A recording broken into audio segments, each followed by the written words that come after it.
Pregnancy can leave the baby cells in a mother's body for as long as 30 years. I just read this mind-blowing research article that fetal cells can enter maternal tissues, persist, and sometimes behave in positive or negative ways, and this is called fetal microchimerism. In some women, fetal cells were found in their C-section scars, meaning their child's cells were literally helping them recover from their cesarean section and even reduce the risk of cancer in some patients. While in some other cases, fetal cells found in a mother's thyroid gland could be responsible for her autoimmune thyroid disease, or what we call Hashimoto's hypothyroidism.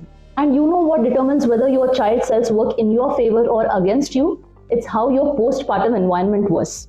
The postpartum period is not a reset button. It is an immune transition, one where inflammation, stress, sleep loss, nutrient depletion, and poor recovery can all shape how your body responds. And it's not just the thyroid. Fetal cells were found in maternal bone marrow, liver, skin, lung, kidney, heart, and even the brain. A researcher called J. Lee Nelson first saw a relationship between maternal autoimmune disease and fetal microchimerism. And since then, fetal cells have been identified in the affected tissues of women with systemic diseases like systemic sclerosis, rheumatoid arthritis, SLE, and autoimmune thyroid disease. And that is why postpartum care matters so much. Because recovery is not just about healing after giving birth. It is about supporting the immune system, the nervous system, the thyroid, and the long-term biology of the mother. Now, some women's response to this will be, back in the day, women used to have so many children, but they didn't have any diseases.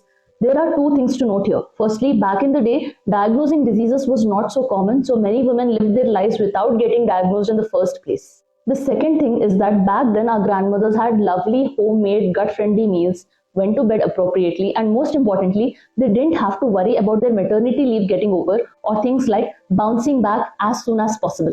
Postpartum is the most demanding transitions a woman's body can ever face. This research does not blame motherhood. It reveals how much we still do not understand about women's bodies and how much more seriously postpartum health needs to be treated. Not as a luxury, but as preventative health care. Maybe the real question is not, why did I get sick after birth? Maybe it is, why are we still expecting women to recover from pregnancy and delivery without real long-term care? If you have developed an autoimmune disease after childbirth, feel free to connect with me.